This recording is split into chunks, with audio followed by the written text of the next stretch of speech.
at the ETH in Zurich, and he's going to talk about the intersection theory of moduli space of abelian varieties. Okay, so thank you, Marina, for the invitation. It's always nice to come back to your paper I studied my undergrad.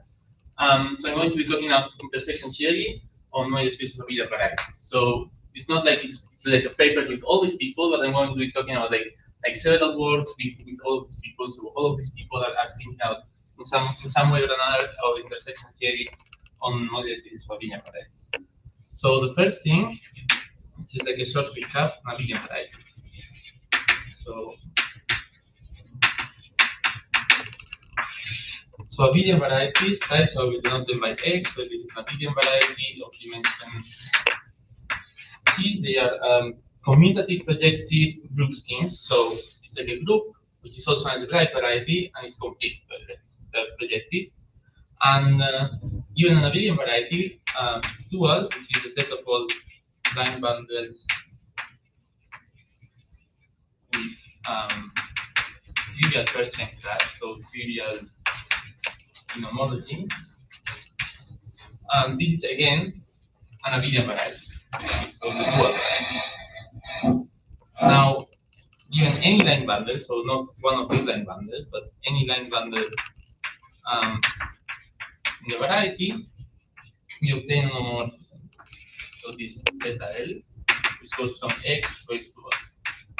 How is it defined? So we take a point in X. Since X is a group, we can somehow translate along X. So this is the map that sends any point here to X plus that point. So we can pull back our line bundle and tensor these elements. So this is an homomorphism, so that's so hard to see. And homomorphisms like this, so if this L is ample, then this thing is called a polarization.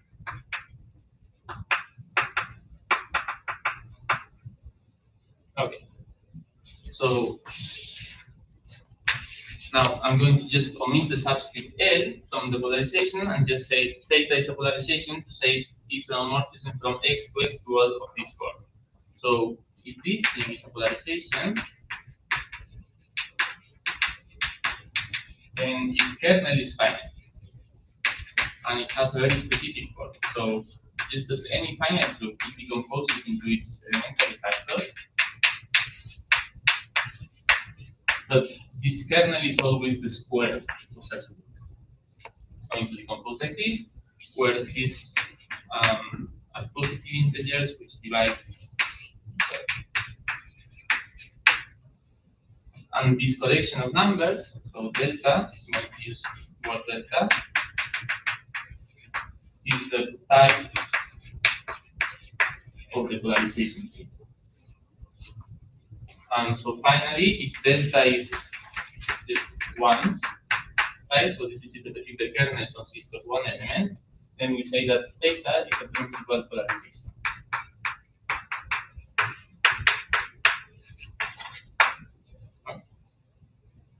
So the moduli spaces that we care about. So when I say moduli spaces for abelian varieties, I say fix some G. So G was the dimension.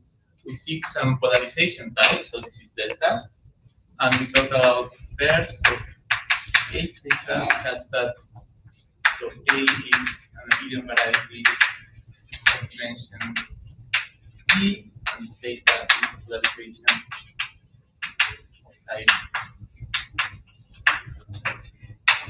So this is the moduli space. So what is this AG delta?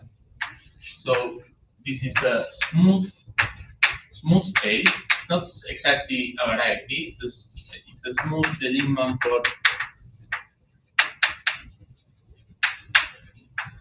stack. You shouldn't be scared of the word stack because in the case of the Lingman for stacks, they behave essentially like algebraic varieties. So smooth Lingman for stack has dimension. So dimension of AG delta is G plus 1. So it goes quadratically with the dimension. And again, I'm not going to define like what's a stack, what's the Lingman for stack, But if you come iterate from complex geometry, this is the same thing as saying a complex orbifold.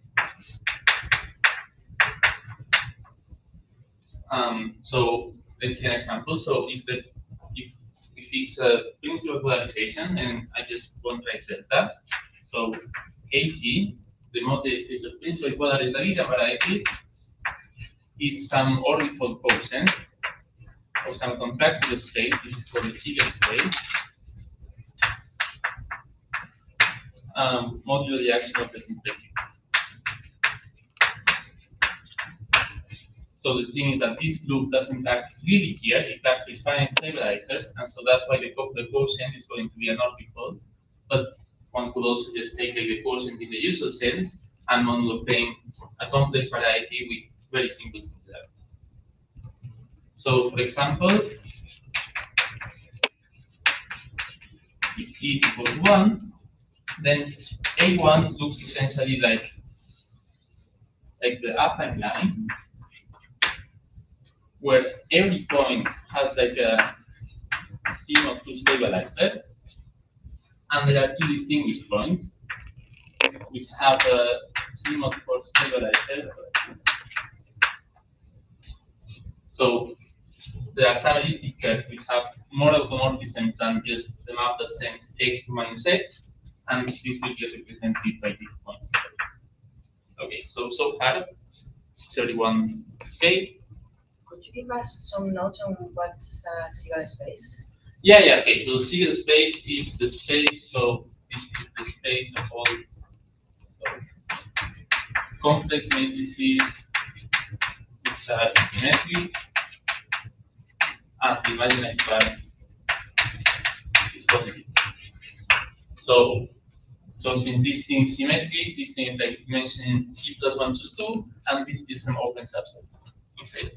So in particular, I mean, this thing is not an algebraic variety, but the quotient by this thing becomes like it's not just a complex orbifold, it's like a complex orbifold plus some algebraicity, like some algebraicity. So in particular, this thing, like the coarse modular space of AG is a quasi-projective variety, and so on.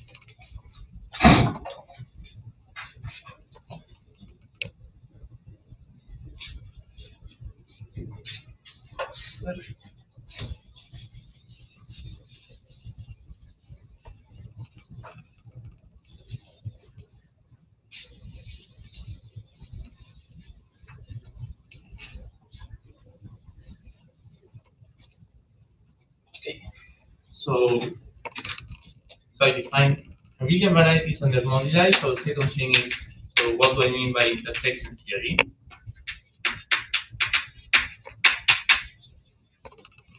So intersection theory is to study the Chow groups or the cohomology groups of these spaces. That's like the very broad, like a broad way of saying this. So the starting point is an old result by Borel, which computes the stable homology of AT. So Borel says that if we let T go to infinity, then we obtain a polynomial algebra.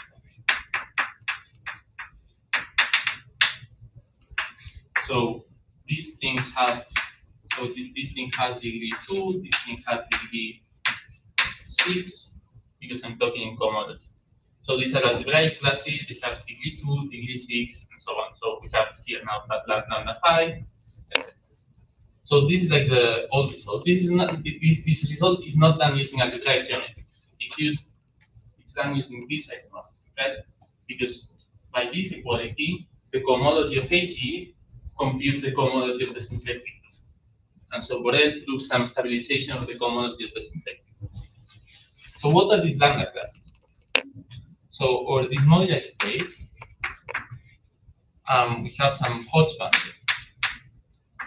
So I have to tell you how does it look like over a point here. So a point here is an abelian variety with a polarization, and here the Hodge bundle is going to be the differential forms. So differential one forms in my variety. So this thing is a rank G vector bundle, right? Because on an abelian variety of dimension G, this thing has dimension G. And the lambda classes are the same classes of the Hodge map. Okay, so we have identified these classes here. Now the next thing you might ask is, so why are there no even common, like why are there no even lambda classes? And the reason is that there's a relation called the Mumford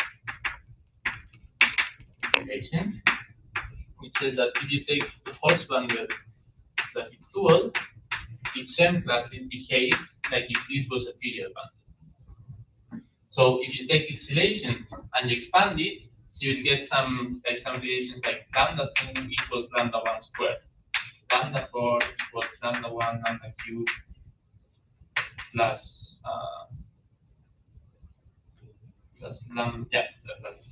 and so on. I mean, like the ones that continue are a little bit more complicated, but they allow you to express even classes in terms of odd classes. And somehow it's not so clear if one can get more relations between the odd classes, and this is exactly a result of Oprea. One question: how do you relate the different moduli spaces in order to get a elevation? So I mean, okay, so this is like a weird statement. So you can interpret it as in the following way. So if I fix k, right, I let g go to infinity, then here I take, so this thing has degree 2, degree 6, and so on. If I take here degree k, right, so this is a polynomial thing, I can take degree k, and what I'm saying is that for large enough g, this thing is going to be an equality. Okay, there's no relation between the moduli spaces, but only for the homology. Yeah, I mean, but actually these isomorphisms are induced by, you can take an abelian variety of dimension g, you can take the product with any elliptic curve, so just take the elliptic curve, and this thing is in H. So this is like the way that you can calculate it. But I mean, yeah, like the way I think about it is something like for g large enough, there are no relations. That's what the result is saying. Okay. So let's just restrict ourselves to the ring generated by this lambda class. So this thing is called the tautological ring. So the tautological ring of AG is the Q algebra generated by this lambda class. So we have this relation here. Are there more relations? So there's only one more relation. This was proven by Gerard here long time ago. So it proves that the tautological ring is the polynomial ring in lambda classes, right? And then the relations are these Mumford relations. So this thing is 1, and the vanishing of lambda. And again, if you work out like the relations and so on, something very interesting happens here, which is that this thing is a Gorenstein ring. What do I mean by it's a Gorenstein ring? Well, I mean that it has some socle, so there's some top degree, which is one-dimensional, and this intersection pairing. So take something on codimension I and something in codimension G choose 2 minus I. And we can map it to codimension G choose 2, and then using this isomorphism to Q. So this gives some pairing, and what I'm saying is that this pairing is perfect. So just like as a quick note, so here I said the dimension is G plus 1 choose 2, and here there's only a G choose 2. This is not like a mistake. This is like that. So the very large classes are going to be like lambda classes in very high degree are just going to be immediately zero.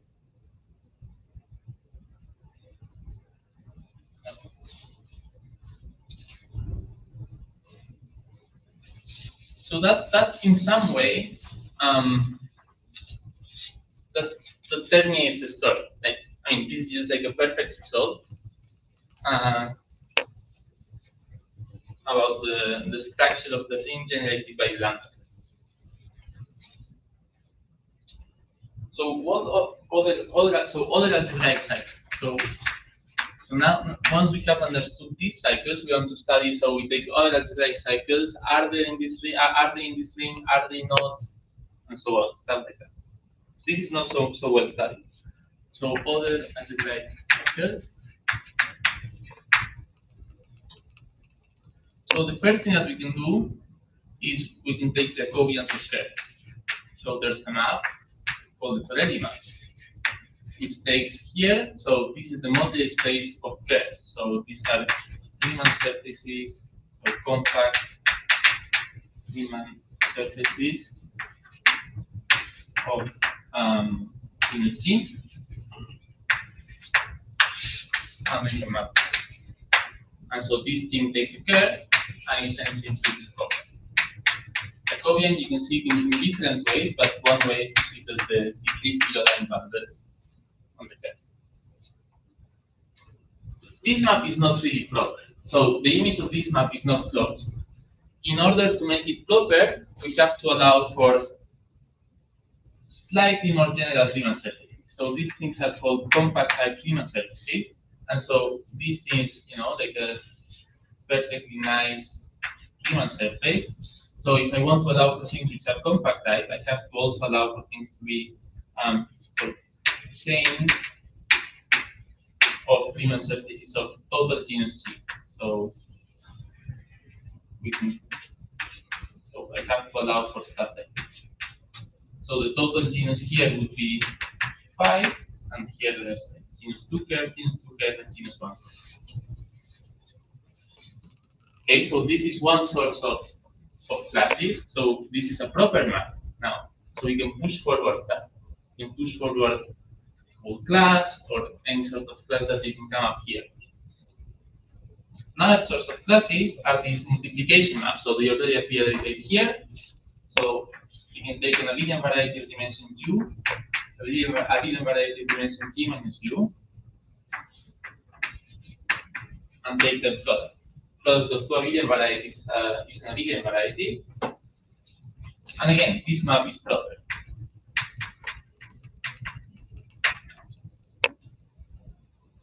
More generally, we can take some, there's like a slight generalization of these varieties.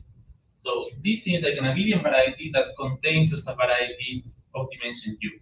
But there's some compatibility with all the polarizations. Like the principal polarization here has to restrict the principal polarization here. So we can do something I say for general, which is, so let's fix some number G, let's fix some delta. So now delta is a collection, like one of these polarizations, right?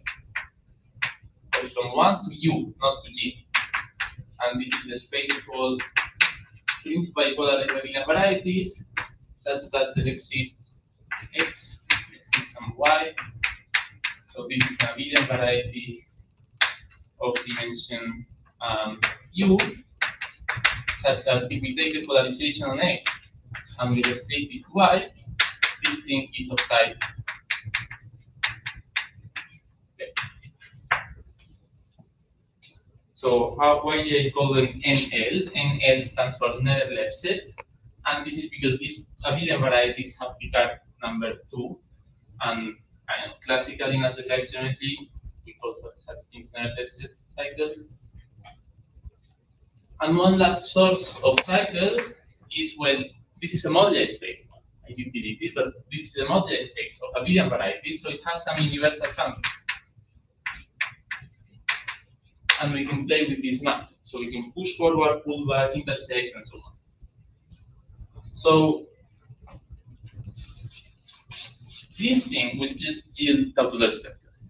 Not going to explain why, but I'm saying anything you can come up with this map and playing around with just the properties of this map will land in tautological things. So for this talk, we just on this. And the rest of it has not been studied. Like, there are no results about, almost no results about any of these questions.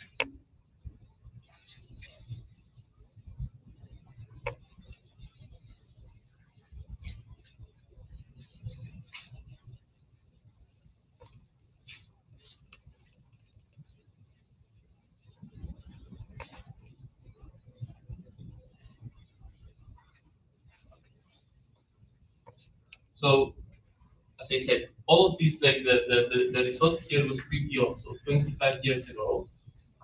Now let's talk about something very new. So we're going to call this thing tautological projection.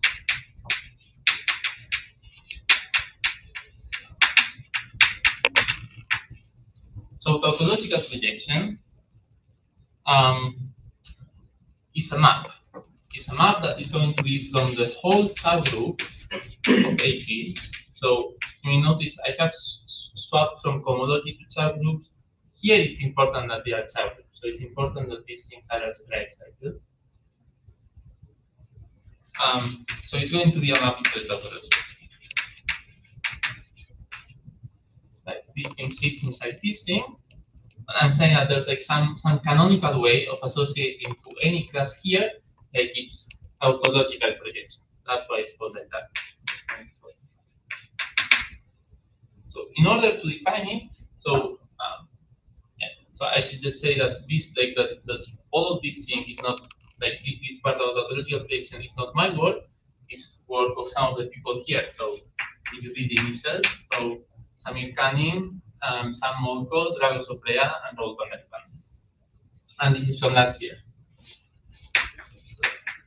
Pretty new.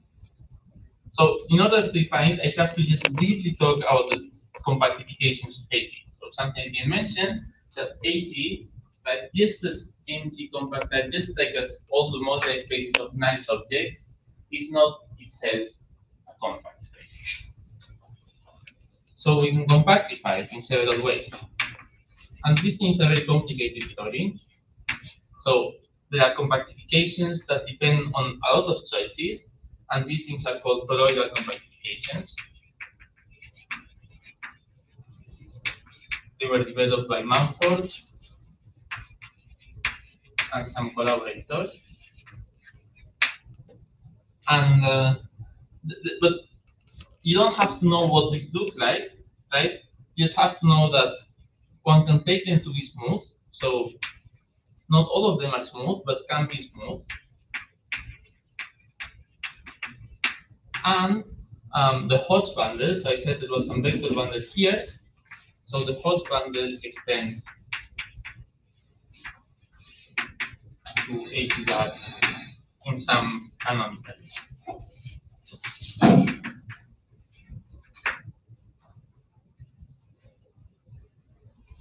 Okay, so are you happy with this? So I'm just saying there's like some compact space that contains this, and that this vector bundle that we heard so much about extends. Okay, so how do we define this projection? So there are two things that one has to think of. So main thing is that this thing, as I said, is Gorenstein. So elements here are the same as linear functionals here. Like there's like a very canonical way of associating to an element to a full linear functional here, an element here. So the question is, given a Chow class, how can we get a linear functional here? So you may say, okay, so we have this compact space. So I take some class, alpha and Chow.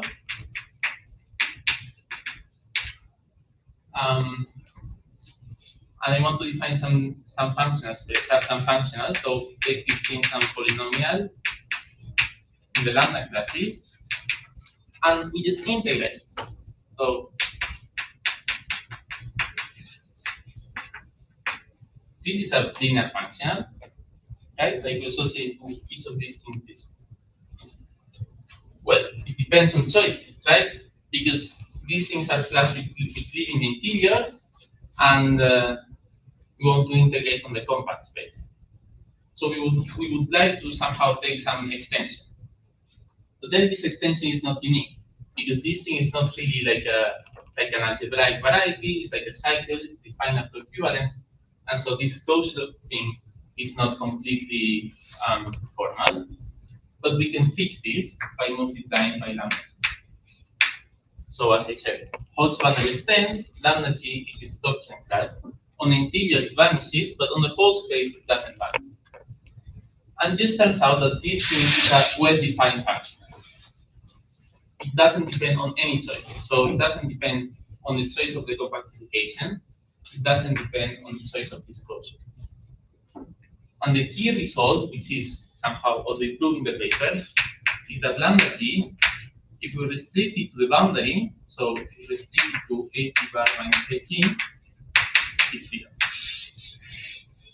So this is the key piece. The key piece is that this thing is correct.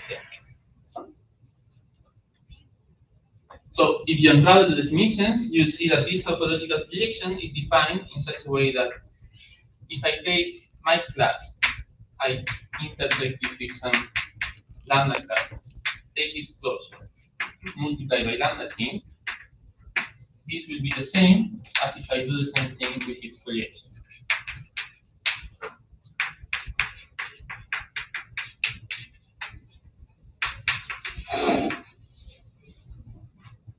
So if you got lost a little bit here, you can just think, okay, so this tautological prediction is the unique class that satisfies this equality for any polynomial, for any compactification, for any choice of closure.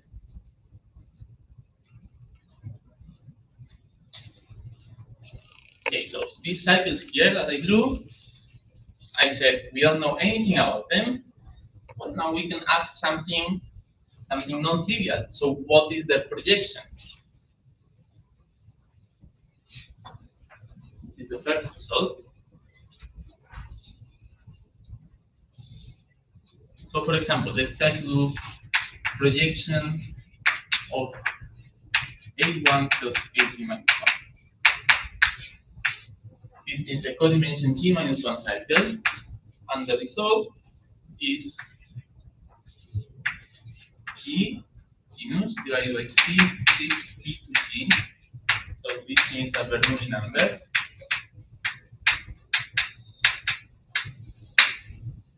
Times lambda G. Pretty simple. Okay, so this is a result of the authors here. So I can generalize this. Now this is a result of me. So I said there were like these cycles here, these NL cycles, and they generalize this product cycle. So if U is 1, right, this thing is just this specifying the number G and the number D, right? So I'll just denote them like this. So this thing is NL G delta when U equals 1. So this thing is D to the G equals 1.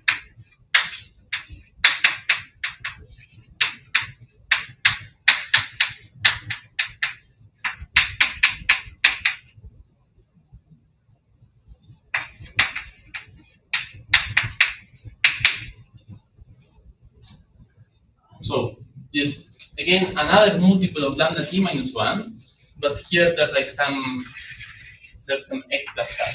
This is a product over prime numbers, but it looks pretty similar.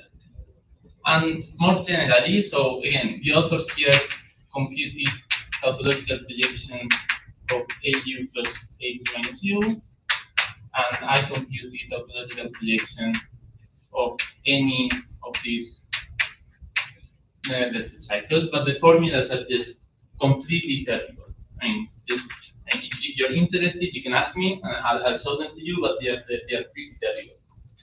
But the important thing is that these things are multiple of this.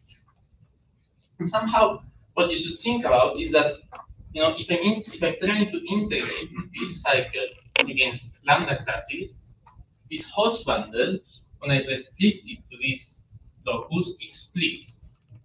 And when I restrict it to this locus, it splits also. And somehow it splits in the same way. And that's why this thing is going to be proportional to this. Okay? Now, if you relate it of a... Yeah. The appearance of this Bernoulli number can be explained somehow with the number theory or something? I mean, has some meaning there? Okay, so this thing is somehow something like, if I take the Euler characteristic of HE and I divide it by the Euler characteristic of HE minus 1 times the Euler characteristic of A1, you get this Bernoulli number times 6 times 6. Like this factor somehow is exactly the same. So it's not so much number theory. This is more like a But you are using the same class in the definition. No, I mean from the definition, kind of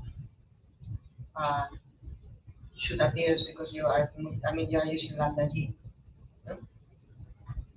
I mean you just have defined as your doubt. Yeah. This integral.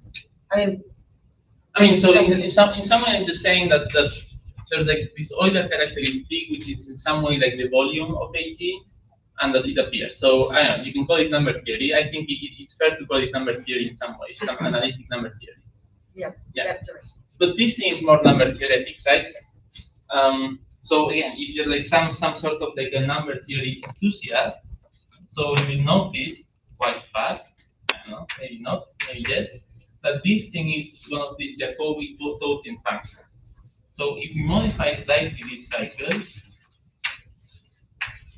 so we sum over divisors of T, sum of divisors of T divided by T times this as.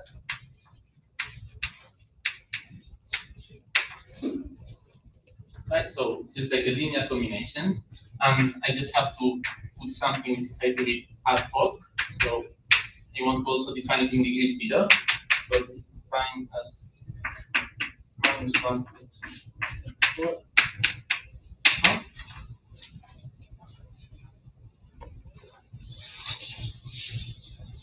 So defined like that,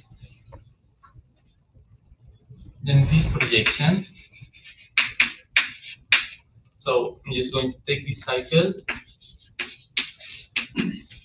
multiply them by some format variable that keeps track of the degree.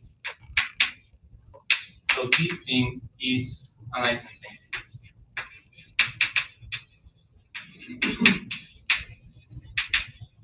More completely is the Eisenstein series E to G times -1 to the G over 24. So I see this as modular form, like I mean, as like a more number theoretic. Yeah. Okay, so yeah, modular forms, right?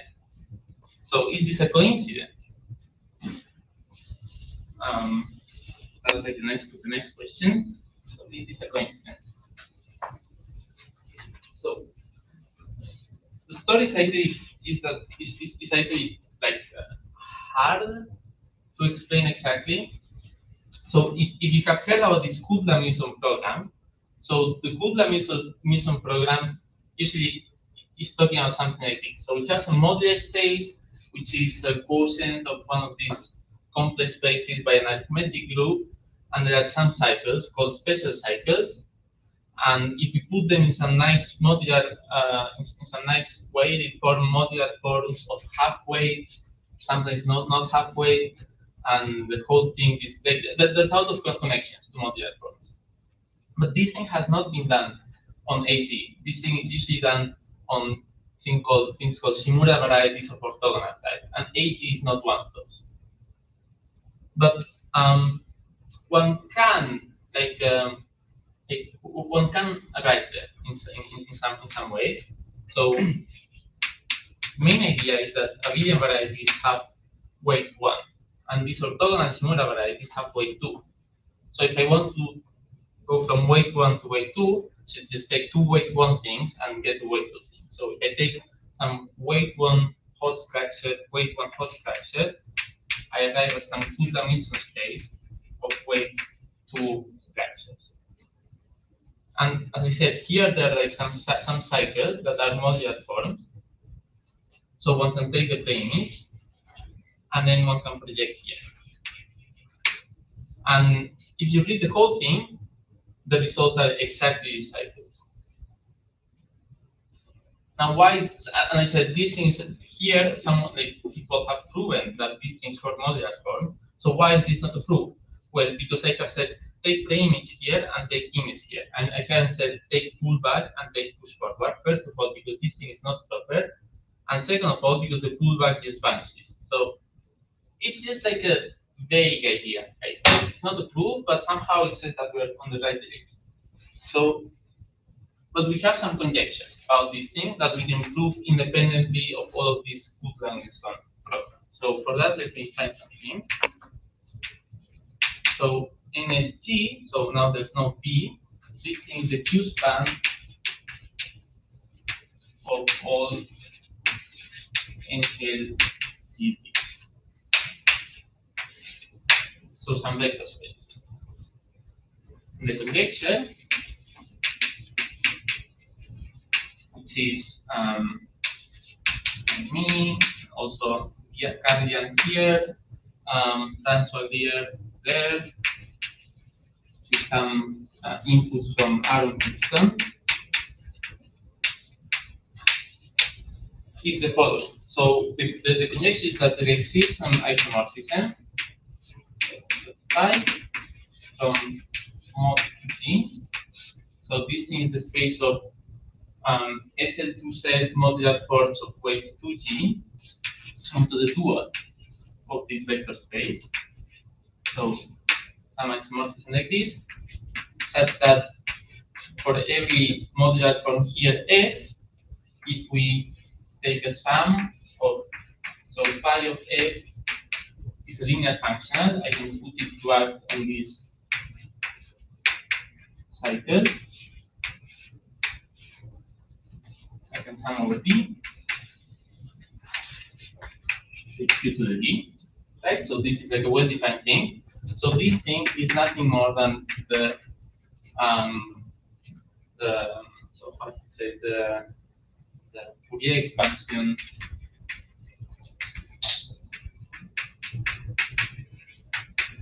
okay.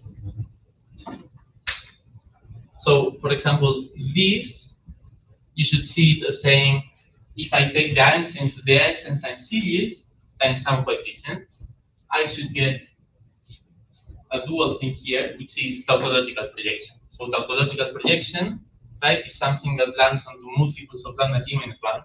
So it gives me an element of the dual space.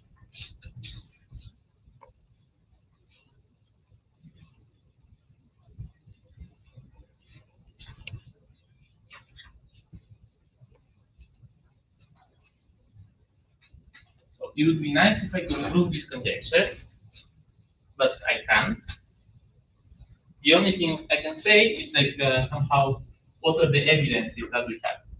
So this is like it's like a twofold conjecture. Like so first of all, it's saying that there's an isomorphism between this and this. And the second thing is that this isomorphism can be taken in a nice way. So evidence for this is just this result. But this already would imply a lot of things which are not obvious at all, right? Because this space of modular forms, this grows something like as G over 6. Like it grows in dimension something like in some linear way. So this would imply that this thing has dimension G divided by 6. But they say that all of the projections lie in the like are proportional to this lambda G minus 1. So this conjecture would already imply that like these classes in NGDs are highly non-tautological.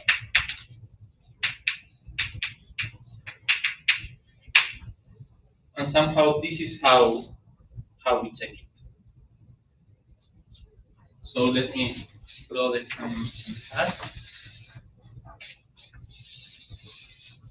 So here I'm putting the genus. Here I'm putting the dimension of this vector space, which again, a priori, it could just be infinite dimensional. So again, like this is you could say, oh, this is also saying that this is infinite dimensional. So that this is finite dimensional. So because this is finite dimensional.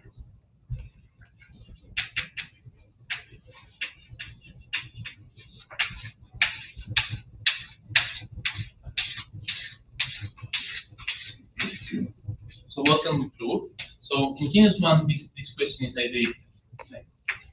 doesn't make a lot of sense. So I start with 2, 7, 8, 10.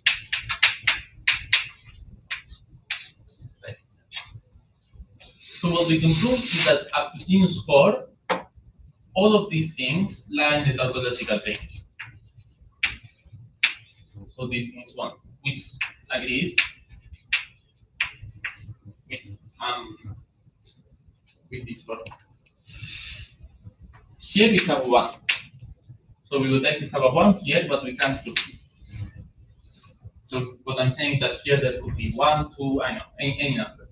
But we actually expect everything here to be tautological. So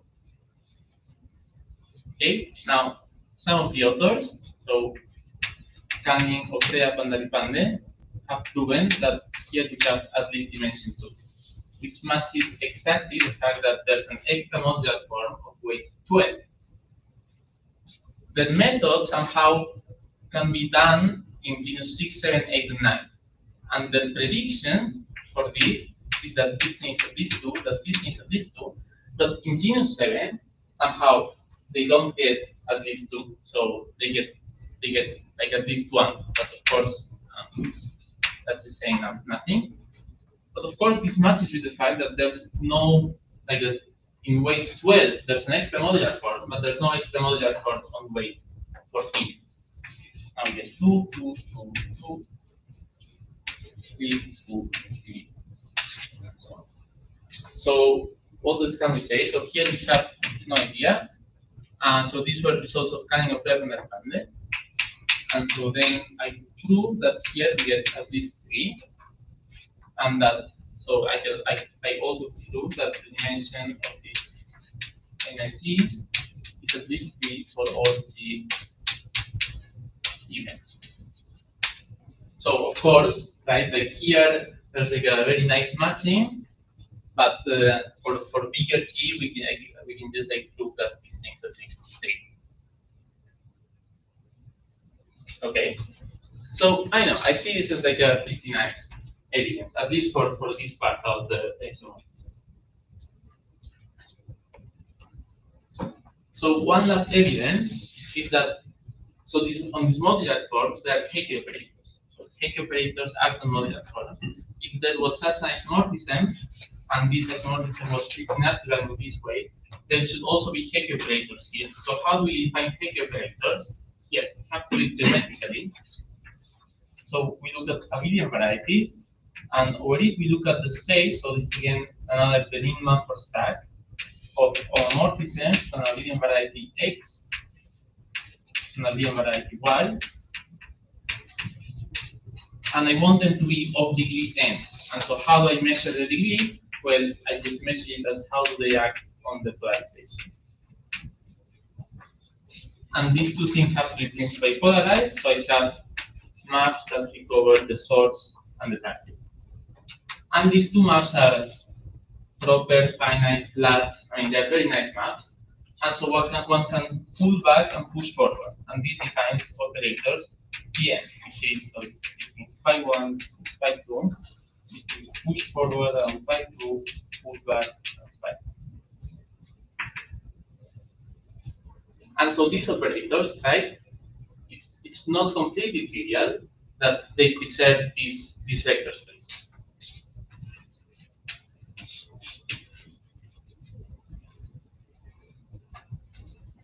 And so, I mean, I'm just not going to write it. I'll just say that these Hecke operators we can prove. So, I mean, so this is like a part of my results that that they satisfy the properties that, like, at least the naive properties that you know for the Hecke operators acting on modular forms of weight G. So they are commutative. The whole algebra of Hecke operators is generated by like the TP with P a prime number. So what else? Then this thing as an algebra or the algebra of Hecke operators is generated by 2 elements, which is again the case for modular forms of weight G, and so on. But I don't want to like stop here so much. And I should also just say that these Hecke operators are part of the proof of this thing. So what's like the how do me or the authors here how do we prove this? Well, what we do is So our general philosophy is we don't know almost anything about AT, but we have a lot of control about MT. So the intersection theory of MT, MT compact type, MT bar, this has been studied for the last 20 years quite a lot. And so what we do is we take these cycles and we pull them back to MT, and then use a lot of results from different people that about the tautological thing here. But again, I don't want to talk about intersection theory on MT, so I'll just leave it there.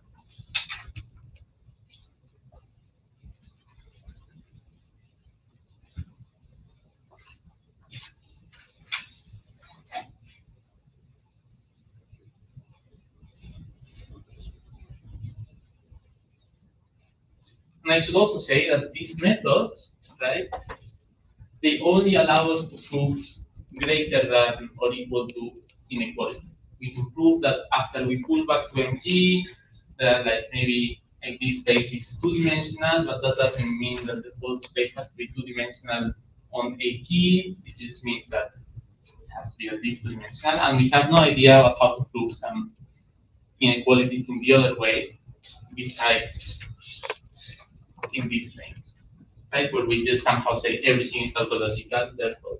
Okay.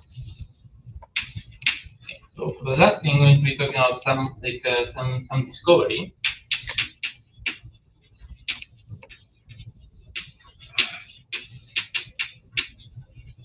So I don't have a lot of time, so I won't say like how did we arrive here.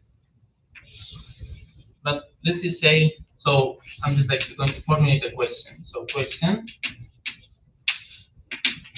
So given cycles alpha and beta,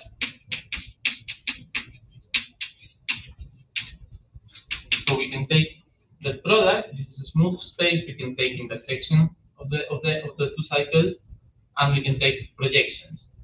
So is this thing an homomorphism?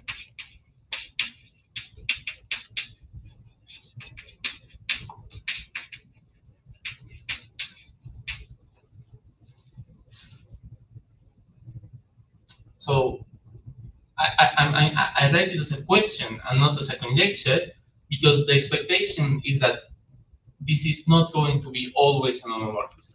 Like it's not like this formula is not going to hold. Actually, if you think about it, this thing is a pretty like ridiculous thing to happen. Like you should never expect something like this to happen for a projection map onto a tautological thing. So yeah, so just take it with like I don't know. Like it's just like about specific cycles. It's not about all cycles. So what can we prove here?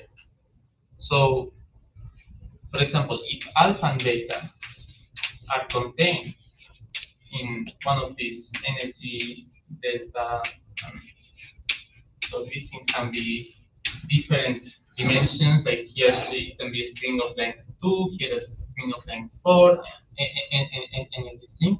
So if these two things are contained here, then yes. Although the reason is that somehow both sides are zero. But it's still like a yes, and this is useful for some other computation. The highly non-trivial case is when we take alpha to be one of these NL cycles. So I'm going to put the one with the tilde, it's more convenient, but since they are linear combinations, you can just put the ones without the tilde. And the other cycle is the Jacobian law. So the push forward of one along the torrent.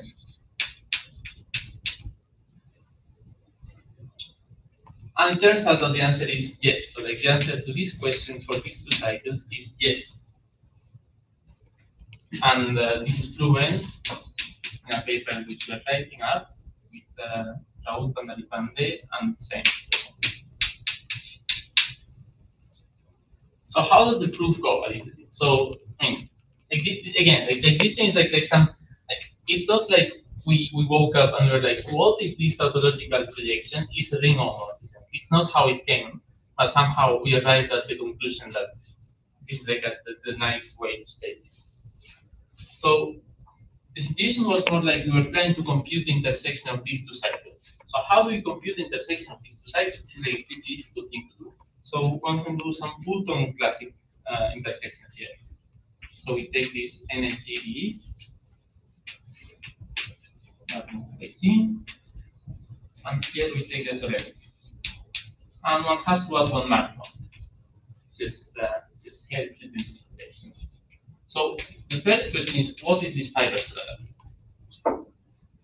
So this fiber product should be something like a curve such that its Jacobian has an elliptic subgroup of degree d.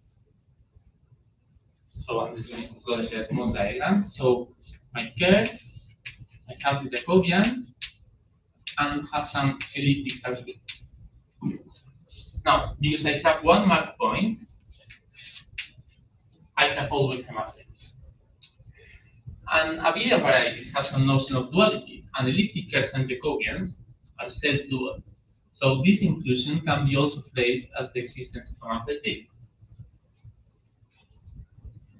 So if you go through it, you'll see that the Jacobian of a curve has an elliptic subgroup of degree d.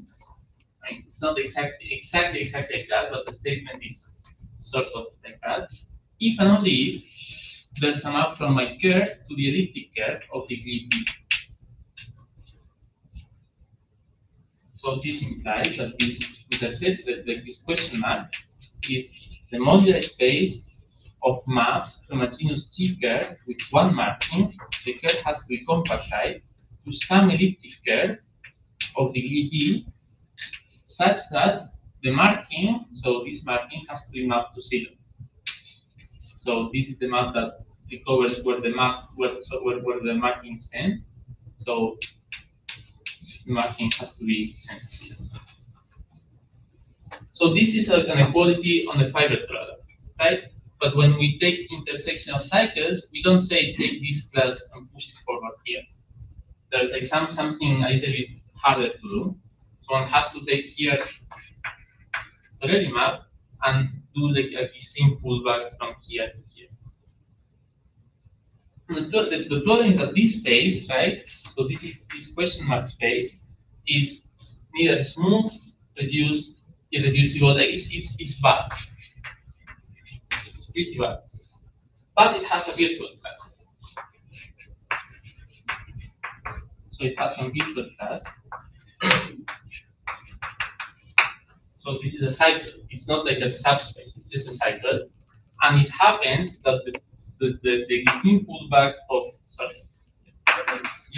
that the Gisin pullback of this thing here is exactly this cycle. So that's like the key result, and somehow this question about whether this thing is a ring homomorphism turns into some intersection, like some geometrically invariant. Which I'm just going to write it is. So I have to put some lambda g minus 2 and some psi class. I'm not going to explain why. So we arrive at like a statement like this thing is a ring homomorphism if and only if this evaluation holds. So these things again have a Bernoulli number.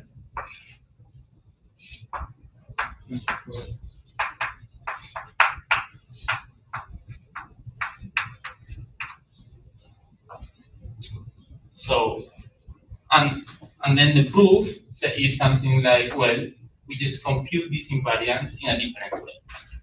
That's all. Okay, so that's what I wanted to talk about. Thank you so much.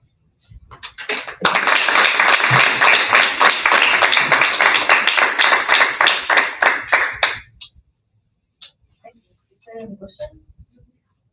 Yeah.